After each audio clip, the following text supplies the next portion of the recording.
Assalamualaikum warahmatullahi wabarakatuh. Alhamdulillahi arsala rasulahu bil huda wa dinil haqq liyudhhirahu 'ala dini kullihi walau karihal musyrikun. Asyhadu an la ilaha illallah wahdahu la syarika lah wa asyhadu anna Muhammadan abduhu wa rasuluh ballagha risalah wa adda al-amanah wa nasaha al-ummah wa jahada fillahi haqqa jihadih. Allahumma fa'na bima 'allamtana wa'allimna ma yanfa'una waj'alna mimman yastami'una al-qawl wa yattabi'una ahsana. Allahumma shalli wa sallim ala Muhammadin wa ala alihi wa ashabihi wa man tabi'ahum bi ihsan ila yaumiddin. A'udzu billahi minasy syaithanir rajim. Bismillahirrahmanirrahim. Wa tazawwadu fa inna khayra zadi taqwa wattaquni ya ulil albab. Shadaqallahul azim. Bapak-bapak dan ibu-ibu hadirin sekalian yang dirahmati Allah, kita bersyukur kepada Allah Subhanahu wa taala pada malam hari ini, malam yang penuh berkah. Di bulan Ramadan kita sediakan waktu, kesempatan yang singkat untuk mengambil hikmah dari kalam Allah, dari pesan-pesan Rasulullah SAW. Kita bersyukur dengan rasa syukur yang mendalam, karena dalam berbagai kesibukan dan kesempitan, dalam berbagai kegiatan yang kita lakukan, kita masih diberikan waktu, masih bisa kita gunakan kesempatan untuk mengisi malam Ramadan dengan berbagai kegiatan ibadah. Ada di antara saudara-saudara kita yang mengalami kesulitan, mengalami kesempitan, mengalami berbagai ujian, mungkin sakit, dan mereka tidak bisa melaksanakan ibadah malam ini seperti kita. Tentu kita mendoakan sekiranya ada di antara saudara-saudara kita yang dalam keadaan sakit, mudah-mudahan sembuh, terhindar dari berbagai penyakit, terjauh dari berbagai wabah, selamat dari berbagai virus, sehingga bisa melaksanakan kegiatan umumnya di bulan Ramadan yang diberikan kepada kita kesempatan sekali setahun. Entah Ramadan tahun depan kita bisa ketemu atau tidak. Jika ada saudara-saudara kita yang dalam keadaan kesulitan, kiranya diberikan kelapangan, yang dalam keadaan susah dilepaskan dari berbagai kesulitan. Hadirin sekalian yang dirahmati Allah, kesempatan kajian singkat kita malam ini menjelang kita melaksanakan tarawih, seperti ayat yang kita bacakan tadi, yaitu surat Al-Baqarah ayat 197. Wa tazawwadu fa inna khayra zadi taqwa wattaquni ya ulil albab. Berbekallah engkau, sesungguhnya bekal yang paling baik itu adalah takwa. Dan bertakwalah kepadaku, wahai orang-orang ulil albab. Bapak-bapak dan ibu-ibu sekalian yang dirahmati Allah, ayat ini yang kita bacakan ini adalah ayat yang menjelaskan tentang ibadah haji. Jadi kalau kita baca dari awal ayat itu, Allah berbicara tentang ibadah haji. Dan ibadah haji merupakan bagian dari rukun Islam. Ayat itu diawali dengan kewajiban melaksanakan ibadah haji. Al-hajju ashhurun ma'lumat, faman farada fihinna fala rafatha wala fusuqa wala jidala fil hajj. Wa ma taf'alu min khairin ya'lamuhu Allah wa tazawwadu fa inna khairaz zadi taqwa wattaquni ya ulil albab. Bahwa ibadah haji itu diwajibkan atas kamu pada bulan-bulan, pada waktu-waktu yang sudah ditentukan. Maka barang siapa yang menunaikan kewajiban itu, man farada fihinna fala rafatha wala fusuqa wala jidala fil hajj. Siapa yang sudah melaksanakan ibadah itu, atau ketika melaksanakan ibadah itu, maka tidak boleh dia rafat, fala rafatha. Rafat itu bisa kita maknai sebagai ucapan-ucapan yang kotor, atau bisa kita maknai sebagai ucapan-ucapan yang tidak senonoh, atau bisa kita katakan sebagai ucapan-ucapan yang tidak bernilai. Justru kalau orang mengucapkan ucapan itu, dia dicap sebagai orang yang rendah moralnya. Itu makna rafat, fala rafatha. Orang yang sudah menunaikan haji itu dia fala rafatha, dia tidak pernah rafas lagi.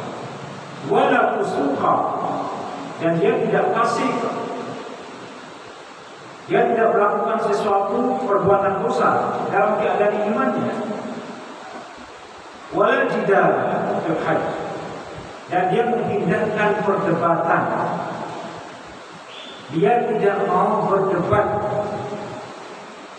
Dia tidak mau bersetegak ulang leher dalam hal-hal apapun, termasuk tidak mau berdebat dalam hal-hal agama. Bapak Ibu sekalian, seringkali orang menuntut ilmu dalam-dalam, mengkaji Islam tinggi-tinggi, sudah dapat ilmu itu, sudah digenggam pengetahuan ilmu, tetapi ilmu itu digunakan untuk berdebat dengan orang, untuk menyalahkan cara orang lain, untuk mengatakan orang tidak benar, yang benar dia saja. Fala jidala, yang menghindarkan perdebatan itu. Hadirin sekalian, yang hebatnya adalah dalam ayat itu Allah menegaskan tentang bekal takwa. Artinya ibadah haji yang merupakan perbuatan wajib dan merupakan bagian dari rukun Islam, hasil yang ingin diperoleh dari ibadah haji itu adalah lahirnya insan-insan yang bertakwa. Itu haji.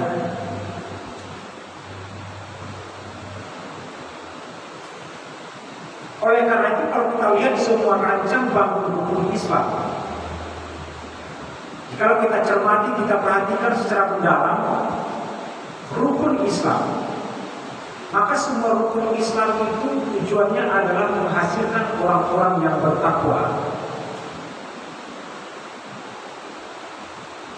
Jadi kita sudah sebut haji di dalam Al-Quran ditegaskan betul tentang apa yang dituju oleh haji itu, yaitu orang yang bertakwa. Dia punya bekal takwa. Nanti kalau kita ingin melihat takwa itu di dalam Al-Quran, sebagian besar dan efek takwa itu adalah pada kehidupan sosial, pada hubungan antar manusia. Salah satu ciri yang paling tegas dari orang yang bertakwa itu adalah kebaikannya kepada orang lain. Karena kebaikan kepada orang lain itu adalah cerminan pengabdian kepada Allah. Dalam sebuah diskusi yang diriwayatkan oleh At-Tirmidzi, Rasulullah SAW menegaskan, "Ya benar ada, wahai anak Adam, maridtu, aku ini sakit, falam takuni. Kenapa engkau tidak jenguk aku?" Ini Allah yang berkata dalam hadis qudsi. "Ya benar ada, maridtu falam takuni." Wahai anak Adam, aku sakit, kenapa tidak engkau jenguk aku?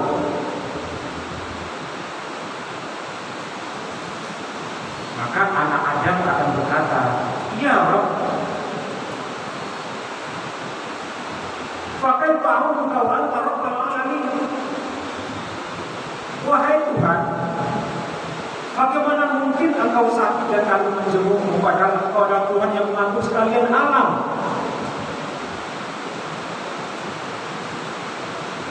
Kalau urusan menjenguk itu mungkin antar manusia, ada teman kita yang sakit, masuknya ke rumah sakit, datang untuk membesuk,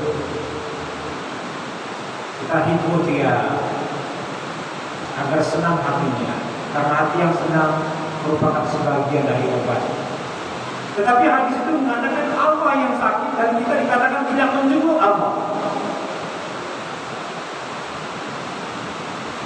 Lalu Allah mengatakan, "Ya benar Adam, amma alimta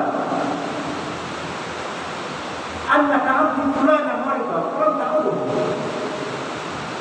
amma alimta lawajadtahu rawatan yang indah." Wahai hamba, wahai anak Adam, tahukah kalian si fulan sakit, dia hambaku.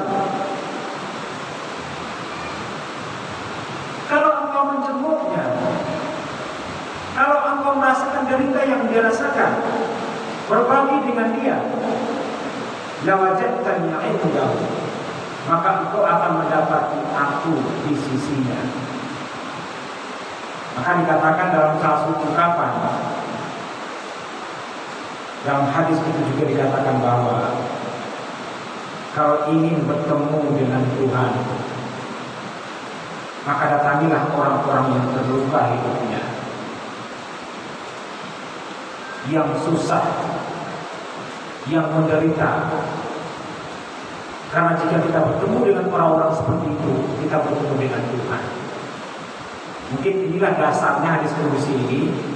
Kenapa Ki Haji Ahmad Dahlan itu pertama kali ketika pulang belajar dari Mekah, yang pertama kali diselamatkan adalah orang-orang du'afa di sekitar kota Jogja itu. Diselamatkan, dibersihkan, diganti baju, diberi makan, yang sakit diobati, yang tidak terdidik dididik oleh Kiai Dahlan. Dasarnya kepada hadis qudsi. Jadi spiritualitas yang paling tinggi itu kita bertemu dengan Allah.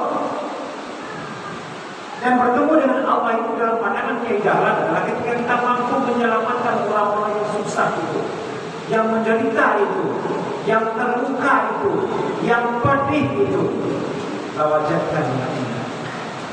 Maka itu sih orang yang bertakwa. Sebagai bekal yang mesti kita pegang di dalam perjalanan hidup kita yang singkat ini. Itu haji. Yang kedua, kalau kita lihat kepada ibadah dan kewajiban perintah yang disampaikan kepada kita, sholat, aqimis sholat, inna sholata tanha 'anil fahsya'i wal munkar. Tegakkanlah sholat, karena sesungguhnya sholat itu hakikatnya adalah mencegah orang dari perbuatan keji dan munkar.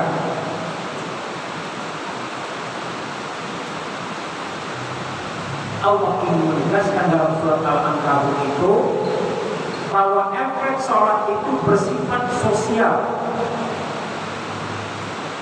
Sholat itu sendiri memang merupakan kesolehan spiritual yang bersifat vertikal. bahwa orang menegakkan sholat merupakan kesalehan yang vertikal. Tetapi hakikat dari kesalehan vertikal itu adalah kesalehan horizontal. Ketika orang mampu tercegah dari perbuatan keji dan munkar, itu berdampak secara sosial dalam kehidupannya, maka itulah kesalehan horizontal yang ingin dicapai oleh ibadah sholat yang kita kerjakan. Jadi kalau ada orang sholat, perbuatan keji dan munkar tidak berhenti, maka dia tidak sampai pada hakikat sholat.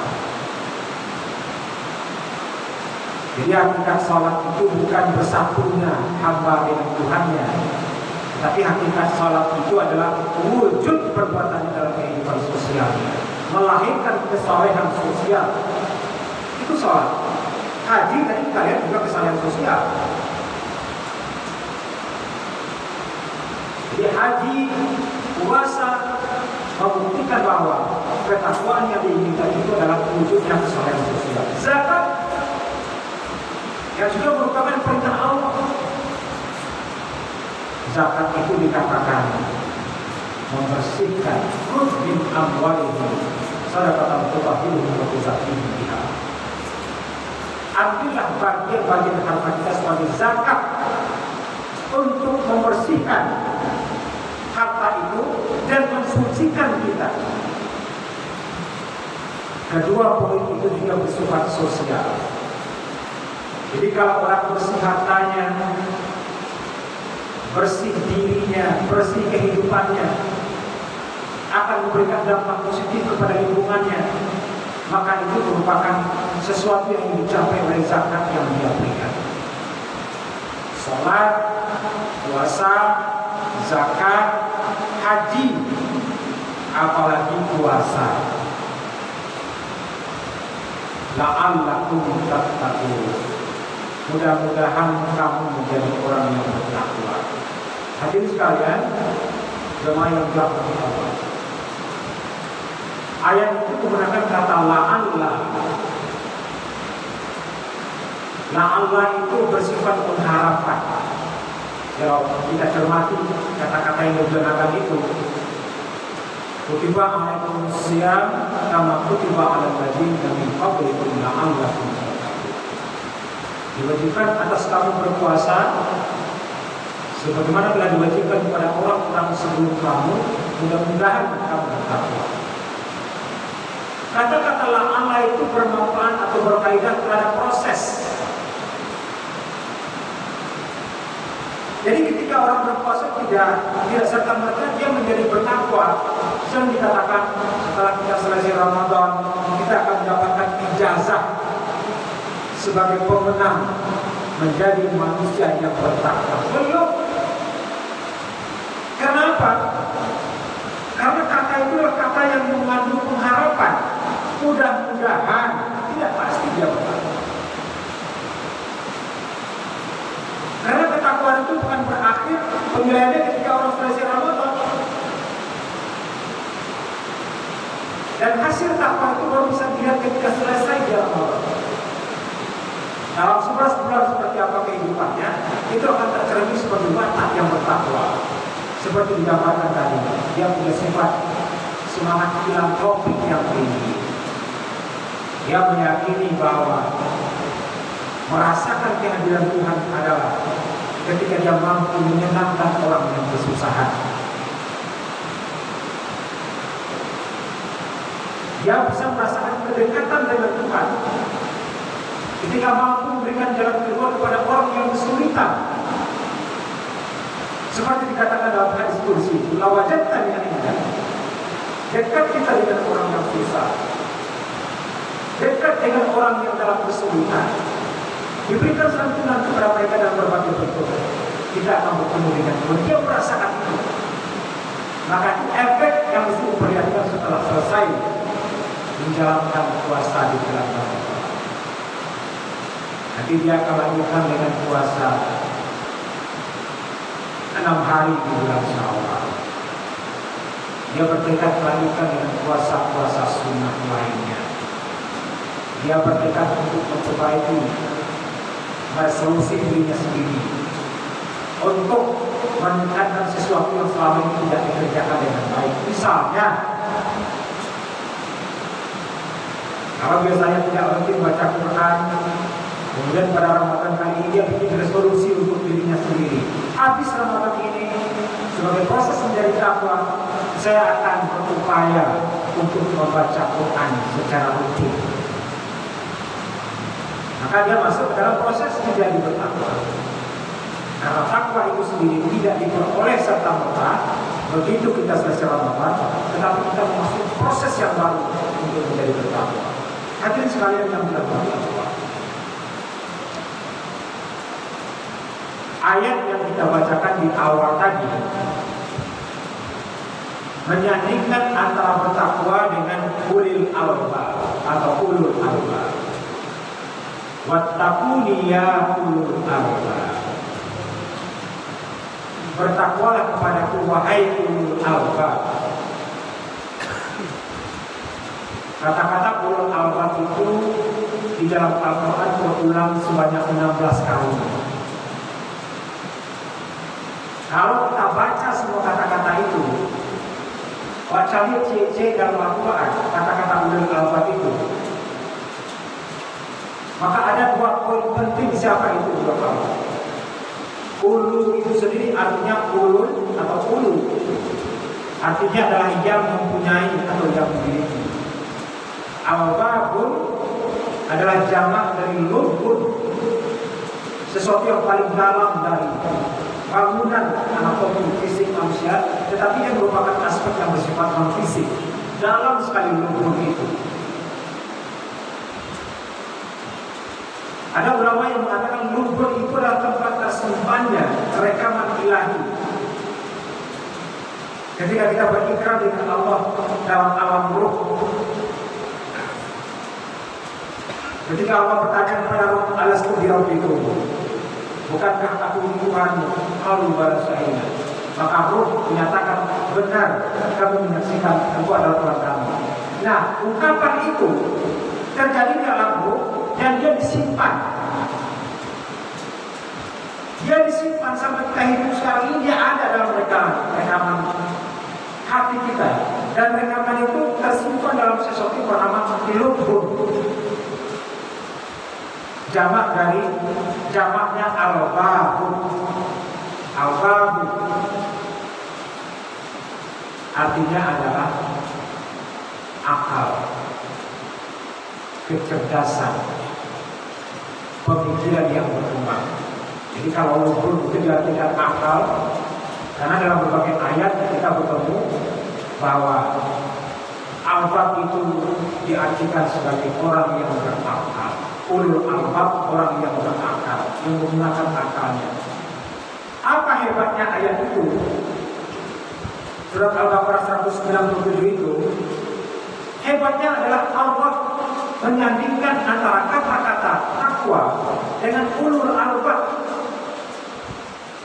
Wattaquni ya ulul albab. Seolah-olah Allah yang mengatakan, ayo bertakwa wahai ulul albab. Artinya orang yang bertakwa itu harus ulul albab dulu, harus orang yang berakal dulu. Kalau albab itu merupakan jamak dari lubun, maka adalah akal atau kecerdasan yang tinggi, akal yang berlapis-lapis, kecerdasan yang mendalam. Maka kalau begitu orang yang bertakwa itu mesti orang yang berakal, orang yang menggunakan potensi akalnya. Secara maknawi, pada semua ayat tentang ulul albab itu mengatakan ada dua ciri utama dari orang yang ulul albab itu adalah berzikir dan berzikir. Nanti kita bertemu dengan pernyataan itu dalam surat Ali Imran ayat 191. Inna fi khalqis samawati wal ardi wa ikhtilafil laili wan nahari laayatin liulil albab. Sesungguhnya pada penciptaan langit dan bumi dan pergantian malam dan siang ada tanda-tanda bagi orang-orang yang berakal. Orang yang berakal akal adalah orang yang mampu belajar pada ayat-ayat kauniyah, pada alam yang berkembang, dan pada peristiwa-peristiwa yang terjadi di alam itu. Sanurihim ayatina fil afaq wa fi anfusihim hatta yatabayyana lahumul haqq. Maka akan kami perlihatkan tanda-tanda kebesaran kami yang akan kalian pelajari pada semua tempat, pada semua ufuk, dan pada dirimu sendiri. Jadi pelajaran dan ayat-ayat Tuhan itu pada ufuk, pada alam yang berkembang, juga pada kopi muslim dan pada diri mereka. Hatta yatabayyana lahum annahu haqq. Sampai kau menemukan kepastian bahwa ini benar, ini dari Allah. Hadirin sekalian yang dirahmati Allah, maka sebelum kita sampai kepada tahap orang-orang yang bertakwa, diperintahkan sesungguhnya kepada kita untuk menjadi orang yang ulul albab, untuk menjadi orang yang menggunakan akalnya, menggunakan akal sehat, menggunakan kecerdasan, mengembangkan potensi akal. Kalau akal kita potensikan, maka perbuatan kita, amal yang kita kerjakan terpandu oleh akal kita. Akal yang kita miliki berupaya kita tingkatkan potensinya. Hadirin sekalian, jamaah salat tarawih yang dirahmati Allah, salah satu bentuk dari potensi akal yang kita gunakan itu adalah kita mampu menseleksi mana yang benar, mana yang tidak benar, mana yang akan kita ikuti, mana yang tidak boleh kita ikuti. Perkataan siapa yang benar, perkataan siapa yang tidak benar, kelompok mana yang benar, kelompok mana yang tidak benar. Hadirin sekalian, suatu kali Imam Malik itu adalah pembunuhnya para imam mazhab. Dia guru dari Imam Syafi'i. Ketika mengajar murid-muridnya di Madinah, di Masjid Nabawi, terjadi perdebatan di antara muridnya tentang pendapat para ulama yang lain. Maka kata Imam Malik, dan ungkapannya yang terkenal bagi orang-orang yang mempelajari fikih atau hukum di dalam Islam, Imam Malik kemudian mengatakan, kullu wahidin yuqadu kalamihi aw raddu illa sahib hadha maqam. Kata Imam Malik, setiap orang siapapun dia boleh diterima pendapatnya, boleh pula tidak diterima, boleh ditolak, kecuali orang yang bermanfaat ini di sini. Sampai Imam Malik menuju kepada Imam Malik, kecuali orang yang bukan di sini, pendapatnya wajib kita terima. Tetapi yang lain selain Nabi ini, maka pertimbangan akal sehat kita yang bisa menerima atau tidak menerima. Begitu pentingnya ulul albab. Sehingga dalam ibadah yang kita kerjakan itu dikatakan bahwa yang pertama mesti kita lakukan adalah ilmu qabla ibadah. Berilmu dulu sebelum kita beribadah. Maka kita ambil satu hikmah dari ayat Al-Baqarah 197 itu, bahwa proses menjadi bertakwa syarat yang paling utama adalah ulul albab, di mana orang-orang mempotensikan akal, menggunakan akalnya, dia bertajam akalnya, sehingga dengan akalnya itu dia bisa mempertimbangkan baik dan buruknya sesuatu. Dia bisa punya pertimbangan mengatakan atau tidak mengatakan sesuatu. Dia punya pertimbangan menulis atau tidak menulis sesuatu. Dia punya pertimbangan mengomentari atau tidak mengomentari sesuatu. Itu hanya bisa keluar dari para ulul albab. Dan ulul albab adalah tanda terakhir untuk mencapai derajat takwa. Bila kajian kita malam ini semoga bermanfaat. Assalamualaikum warahmatullahi wabarakatuh.